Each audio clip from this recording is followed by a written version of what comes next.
the wrong tune in the wrong key.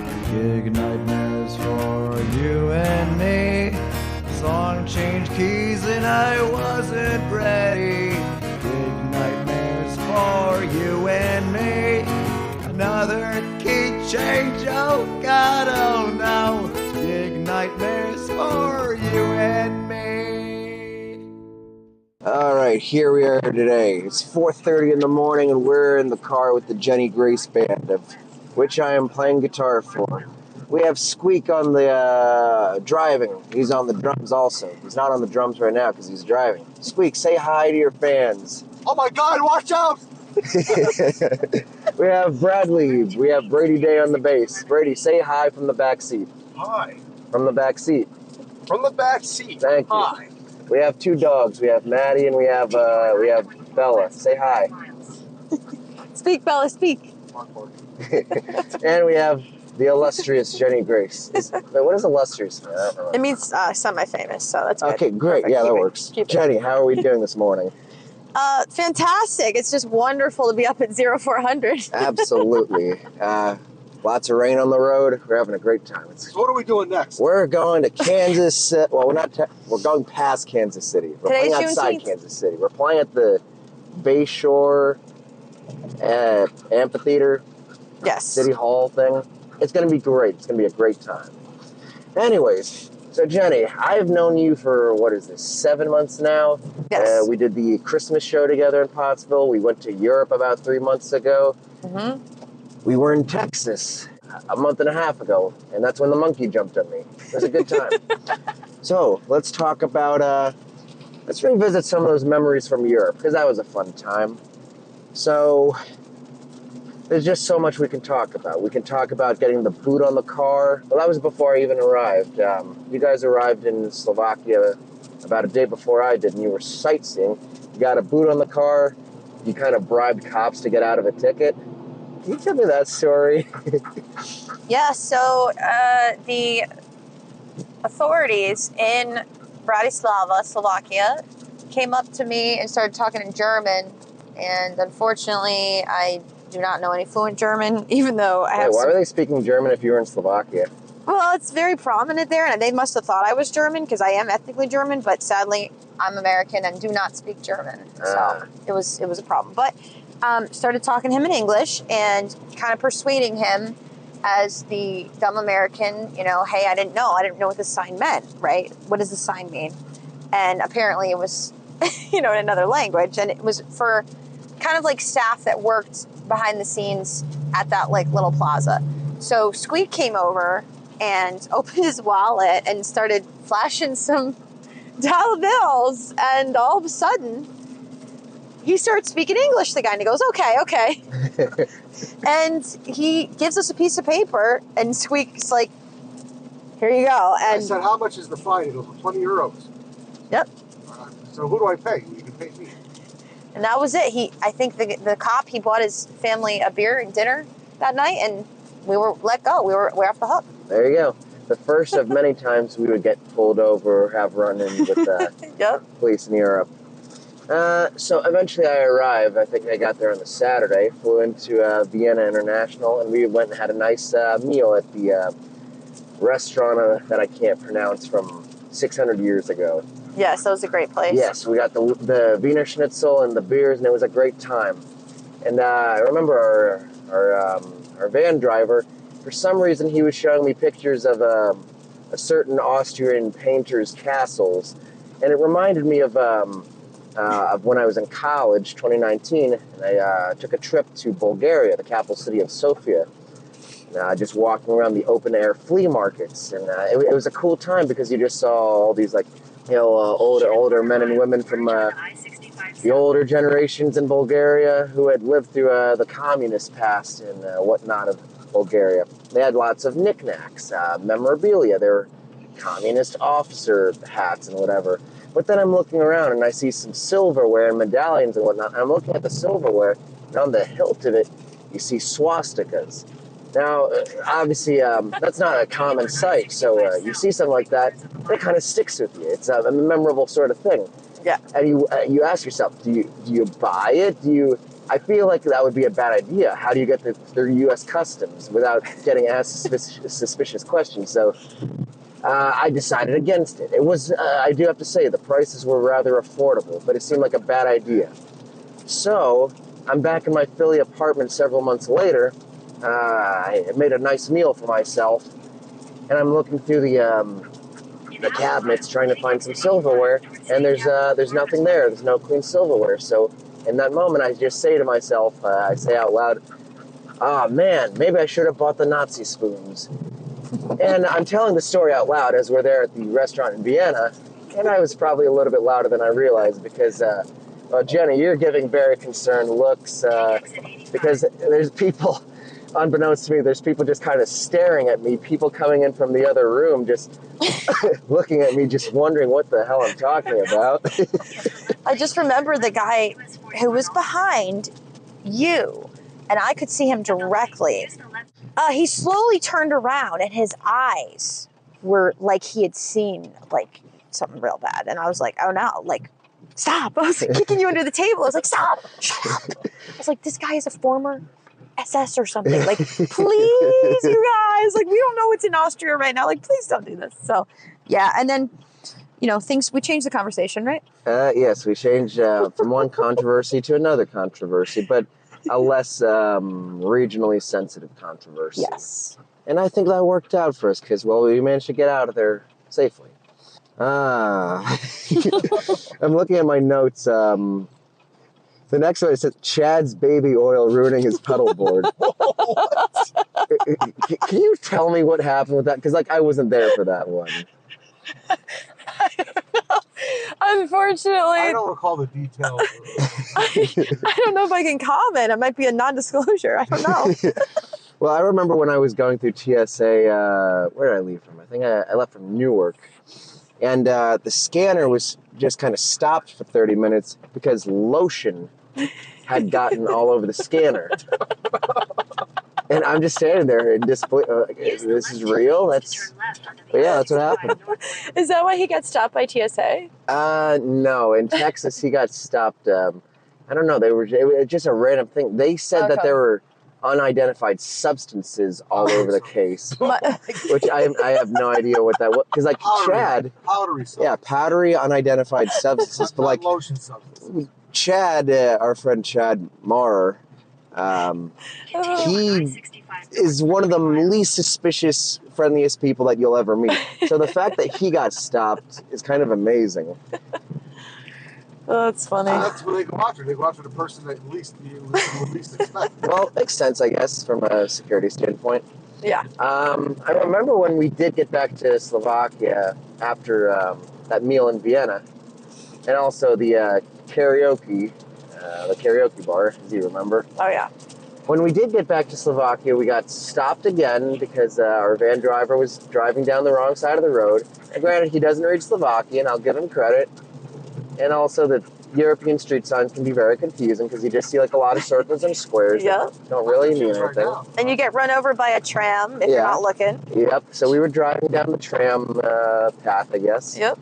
But then I remember after that, there's just some drunk guy walking in the streets, and he starts goose stepping. He starts doing an Elon salute. And I was very confused by that. There was no one else there. He was just hanging out by himself, just marching and demonstrating for some reason. It was a strange vibe. Interesting. I remember we went to that pizza place at 2 a.m. It was like a family-owned, I guess, local pizza place. Yeah. And there was a bulletin board or whatever with kids' drawings up there. And it was kind of wholesome and whatever. But then, out of nowhere, there's just one kid's drawing that says, it has the words LGBT, and then it's crossed out. I'm like, oh. Interesting. This is a very interesting town.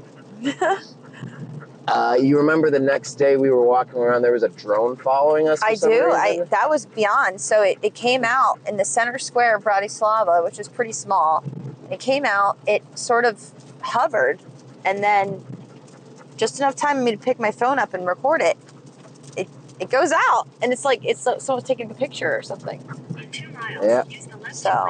I remember when we got to the next venue in Ljubljana, Slovenia, that Kinoshishka, it's an interesting sort of setup where obviously like you don't really want to be walking in on like the headliner band sound check if they don't want you to be there. No.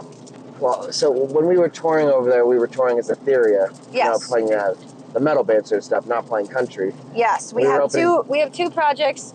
I front the metal band Aaetheria, and then we also have Jenny Grace, of course. We have two. So. Yes, and you are Jenny Grace. Yes. Yes. So when we were over there, What are we doing next? we're going to. All right, that's enough. You're just Shut him gonna up. keep asking that. All right, so when we were going to Europe as Aaetheria, we were opening for Tarja, Turnunen, and Marko Hietala from the band Nightwish. Yes. And they were awesome. Very great musicians. Amazing. Nice people too. Very good time. very, very down to earth. But before we met them, we didn't want to be stepping on any toes and intruding on their sound check. So when we would be going from the load-in area to the green room and whatnot, we were pretty much going around like the whole building. Like you would go outside, go in like a side door. Hello, Cleveland. Yeah, exactly. It was literally a Hello Cleveland sort of thing. But I mean, that was a great gig. I think that was close to sold out. But no, that one actually was sold out, I think. Yes. It was a great crowd. And then there were people who traveled how many hours to the gig in Hungary, if you remember. There was a girl Vienna, everything, yep. In Croatia. We were told we could park on the street. There was like, actually on the sidewalk, there was a designated area where I guess vehicles usually parked. But then after the gig, as we're packing up our stuff to load out, Squeak, as you remember, there was the cop there who was giving you guys a hard time, saying, "Oh, you guys aren't allowed to be parked here. You don't have a permit. We're going to tow you." Right, Squeak? Exactly. He was there. I was there trying to pack the equipment up, and Chad was there at the van. Jenny was dealing with her lost dog at that particular time. Yeah, my dog sitter decided to lose my dog negligently. So I'm halfway across the world, and I see a picture of my Bentley and an animal shelter beat up, and I'm just like, what is happening? So everything, really, the S hit the fan. I don't know what everything happened. happening all at once. It was terrible. So I'm trying to, get everybody together, deal with the cop, and I'm like trying to calm the cop down because he's like, you don't understand.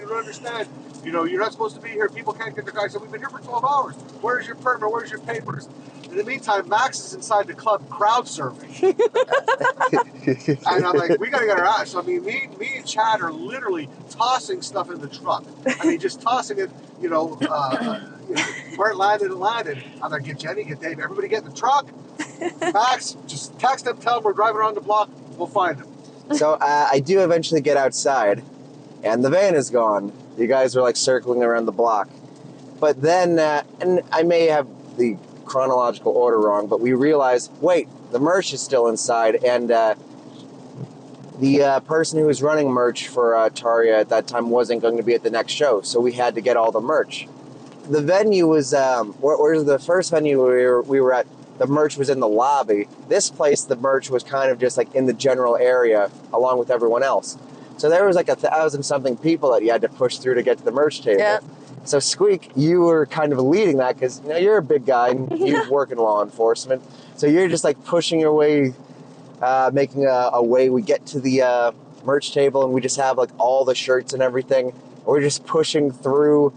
Honestly, it's amazing. Like I wouldn't have been able to do it. So then I'm sure you remember someone stops us and says, "Wait, I want to buy a shirt. I want to buy a shirt." And I say, "Okay, how much?" Remember now, I am holding a stack of like 100 shirts. Yes.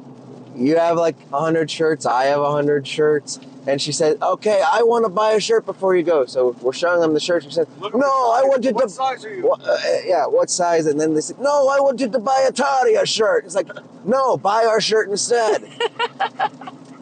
We eventually get out of there. We get out before the cop arrests everyone and seizes the vehicle. So that's good. So we're driving about an hour. We're on the Croatian Autobahn. And we get pulled over again. 2 o'clock in the morning. Oh, my 2 o'clock goodness. in the morning. And they're asking us for all of our paperwork and passports and whatnot.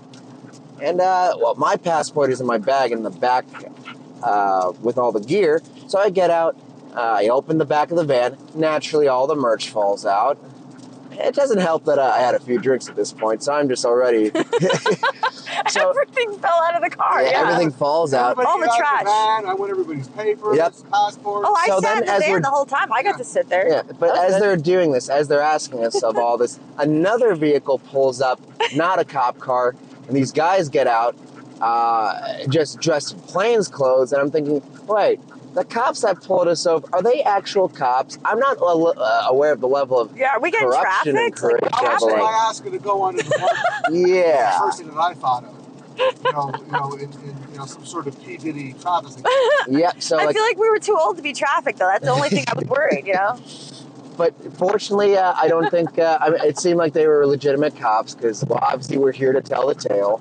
Yes. And they were asked, oh, what are all those passes you guys are wearing? I said, we're musicians. And they kind of started treating us better, which was, Yeah. that was nice. We should have told them the whole time. Pictures. Yeah. Yeah. Autographs. We got the cops doing Yeah. selfies with us, throwing up the Uh, Baphomet sign. Yep. So then we get to the hotel. We're at a coastal town, Rijeka. It was very nice.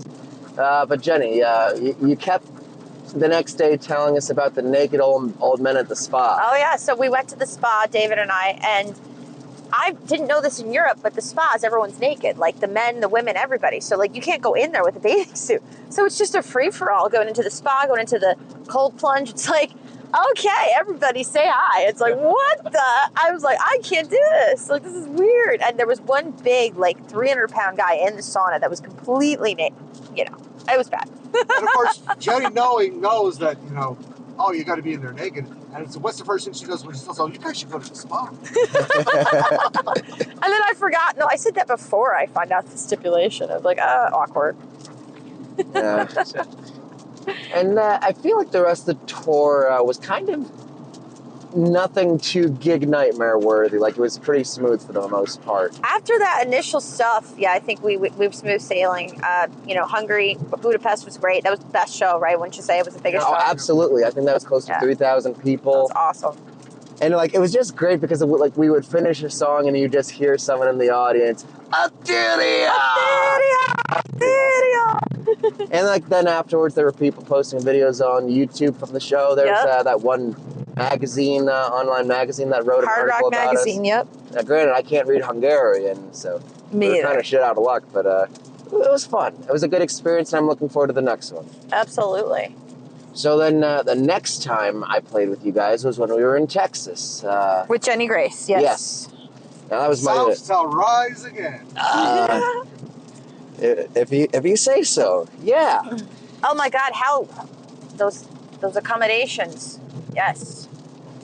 Those were very backwoods. That was the most very country town, right? Well, Cowtown. Oh my It was goodness. interesting because, like, I mean, I'd never been to Texas before. I figured, okay, well, I'm flying into Austin. It's not that far out of Austin, so it's probably going to be like a big suburban sort of area. I was at a town of about 5,000 people, and well, I mean, the gig itself was fine. Sound guys were fine. The audience that was there was all great and everything. But the most notable thing that I remember from that, about halfway through the gig, a guy walks in, and he's walking hand in hand with a monkey wearing a diaper. I see this happen, and I Oh turn my around God. to Chad on the bass, and I'm just like, are you seeing this shit? Is this real? This seems kind of but whatever. We're playing the show. The guy is sitting there on the bleachers with the monkey, and they seem to be having a good time. A couple songs in, he gets up and he starts dancing with the monkey. He's holding the monkey in his arms, and he's just dancing, and it's kind of cute. So at some point, the guy walks close to the stage, and he walks up to you, Jenny, with the monkey, and well, you kind of back away, understandably, because, well, it's a monkey, I didn't want the next, COVID-3 or whatever to attack me, for God's sake. But me, I'm a little bit more adventurous, and I wanted to give the monkey a guitar pick, because, like, people, I've played plenty of shows where people have, like, a baby or a small infant in their hands, and, like, I walk over and I give the child a guitar pick. So I figured, well, the monkey, it's almost like a baby, like different species, I guess, but it's close enough. So I walk over, and I want to give the monkey a guitar pick. So I reach out my hand to give the monkey a guitar pick, and instead of the monkey taking the guitar pick, the monkey jumps out of his owner's arms, and on top of me. So for a second and a half, I'm kind of panicking because it's like, well, a monkey just jumped on me and, well, is it going to rip my face off? But no, it was a very friendly monkey. And what's great, this is all recorded on videos, so if I was just hearing this story, if I'm just some random person listening to this podcast, I wouldn't believe me. And I wouldn't blame them. It's just so There's weird. video that exists of this. Yeah. Well, I was terrified. I can't believe you were such a showman. I couldn't deal. You kind of saw I kind of went off the stage. I was like, I'm not doing this. You know, The guy's I like, didn't know touch any of him, this touch him. happened until I No. watched the playback. I had no idea any of this happened during. Yeah, because you were drumming away. Yeah, you were locked in. I was thinking about those tacos. Those Yeah, are those great were tacos. great. I would go back there again Yeah. just for the tacos. Just to for be the honest. tacos. And then, I mean, the rest of the gig was fine. Oh yeah. but Not only it was like what 100 the guy's name that degrees. drove us around? What was that? Timon. The guy, no, the guy that drove us around from the hotel. From Yeah. Timon's brother? No, the old guy from the that drove us to the restaurant and to the. Oh, he was the innkeeper. Yeah, and they're selling that inn. That is the Rainbow Inn. It's the oldest Rainbow Inn, hotel. One of the oldest in Texas. It was so cool. I mean, you want like a Texan experience. That place was really cool. And he says, and we went to that restaurant that night. Whataburger? No, it was something else. No. It was a Oh, local. that was good on the way back. Oh, that was the great. restaurant that Ben, was it Ben? Ben the innkeeper or Yeah, I think so. something like that, or Yeah. old Ben? No, that's Toby Lunker. But it was 100. It was like almost 100. Sweaty, humid, and you're outside all day in the heat. So I just drank margaritas all day to stay. I don't know about you guys, but I couldn't do it. It was too hot. Yeah. $17 margaritas. Yep, Yeah, it sounds about right. insane. So the other thing, we're at the airport, getting ready to leave, going to TSA, and our good friend Chad gets stopped by TSA, which is kind of funny to me because, so with all these fly gigs, Europe and also flying to Texas, I tried to make my setup as compact as possible, where I removed the neck from my guitar, put it into like this big travel bag. It's like a 3-day hiking bag. And I have like a small Line 6 unit, and then I have like these plug-and-play inner monitors. And since I was only gone for like a day or two, I only have like a small amount of clothes that I take with me. So with meticulous packing, it all fits into my travel bag. It's just my backpack. That's literally all I have. It's very convenient. Whereas Chad, he's more reasonable than I am. He's a sane human being. So he has like a backpack with his clothing and his amp and whatever, and then his bass in a bass case on his back. Now, as he's going through TSA and they're scanning everything, for some reason, as mentioned, alluded to before, they detect some unidentified powdery substances on his bass case. Maybe it was the baby oil that we alluded to from Dried Europe. baby oil, yeah. Yes, I don't know. I don't know what he does in his free time. But they see something they don't like, so they send it back through, and it's still there. So they tell him to stand aside. So then they start frisking him, and they frisk him again. They get someone else to frisk him. They probably frisked him 4 times or so over the course of like 45 minutes. All different people, mind you. Oh yeah. It wasn't like, I had to get different people to come and, No, put and their hands on it. yeah, and they were asking him, would you prefer to be searched out here, or would you like to be taken to another room? But it's like, as we know... While he was putting on a rubber glove, Mike. Oh, yeah. But as we know, like, if you do agree to be taken to another room, one, that can take how long? Because, like, obviously, like, they're kind of understaffed most of the time. So that could be hours. You could be delayed for your flight. And also, if you're working with someone particularly difficult, well, and if you're in a foreign country, you have no idea what's going to happen to you in that unmonitored room. So fortunately, he got through. He didn't miss his flight or anything. But obviously, it was a very stressful experience for him, and a very amusing experience for me to watch. So here we are now. What are we doing? We're going to Kansas. We're doing the thing. And due to a few different logistical... Max, what are we doing next? What are we doing next? I'm glad you asked. We're going to Kansas. We're doing it. It's 5:02 in the morning. Isn't a 5:02? That's a code for like a... You're in law enforcement. What's a 5:02? Don't leave me alone. I'm using the bathroom. Is that what that means? I don't think that's true. Well, regardless, due to a logistical thing, and it's probably going to be the picture for this episode, we are very packed in here. We got 2 dogs with us, as mentioned at the start of the episode. 2 princesses. Yes, they are so cute. They're very sleepy right now. They're handling all this weather and lightning very well. I'm impressed.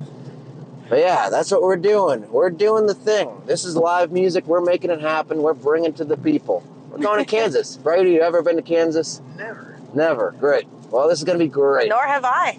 Never. Well. But you know who has been to Kansas? Who?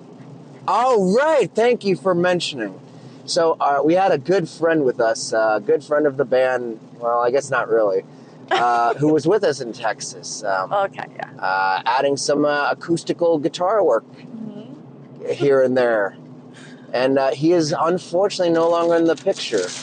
Nope. Can you tell us about our friend who refers to himself as the second coming of Steve Vai, Jenny? Oh, goodness. Well, hopefully you can hear me over this downpour of rain, but you know, a lot of people in town say that they are wonderful players. They are qualified in Nashville. And I mean, I'm sure it's everywhere, but I had moved to Nashville this year in March, and my normal guitar player I played with just kind of like up and quit. So I had a gig coming up 2 weeks later, and this person was like, hey, do you need lead guitar? Do you need lead guitar? And just kept pushing it. And I'm a nice person. I have a big heart, and it was sort of a friend. So I was like, you know what? Sure, come down.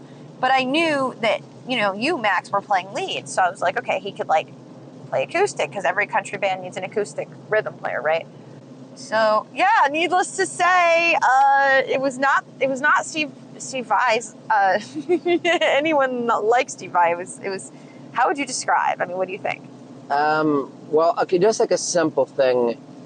If you're playing in a band sort of context and you're going to be doing any sort of leads, any sort of solos, in most band contexts, especially when I think we were a 6-piece when we did that show. Yeah. Yeah. You need to be able to figure out how to cut through the mix. If you have like a boost pedal in your system or something like that. Right. But I had asked him prior.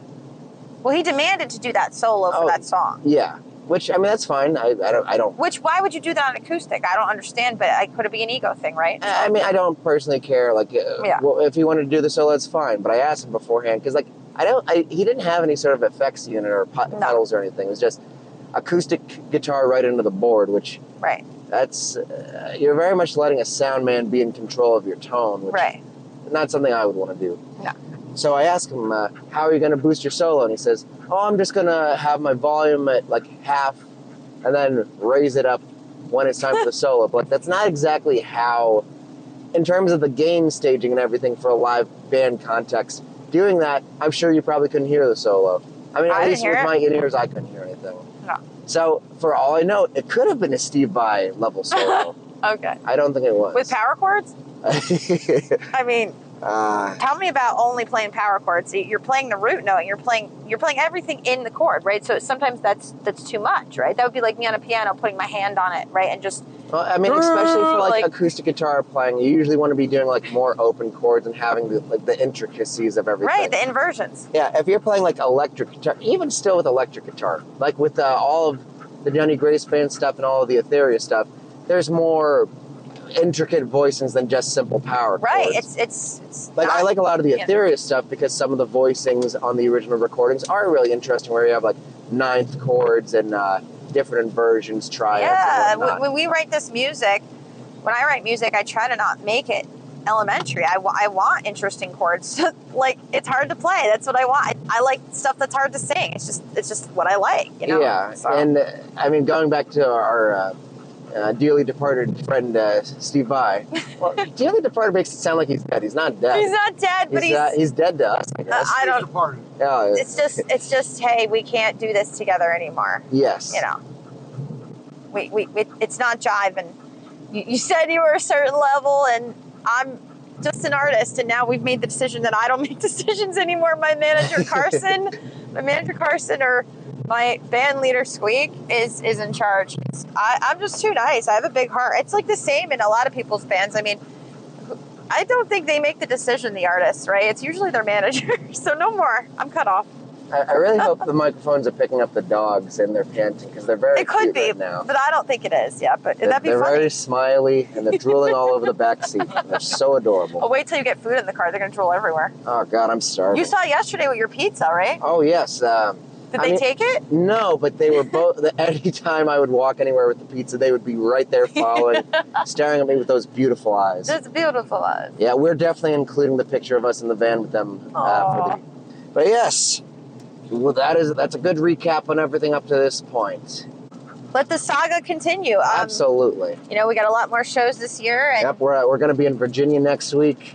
I don't know when this Yep. episode's coming out. Maybe in August or September. we got Chautauqua Festival, and then we got another showcase in And, Pennsylvania. Hopefully there's no nuclear war by then and this Oh, episode geez. comes out. That'd be nice. Let's pray. No nuclear war. What are we doing next? What are we doing next? I'm glad you We asked. need Starbucks if I could ask. Yeah. Not in gas. All right, everyone. This has been Gig Nightmares. Keep the music rolling. We're doing it. Ah, yeah. We hope you enjoyed this week's episode of Gig Nightmares. Gig Nightmares is an independently produced podcast made possible by the support of listeners like you. If you enjoyed this week's episode, we would appreciate if you left a rating and a review for us. Gig Nightmares.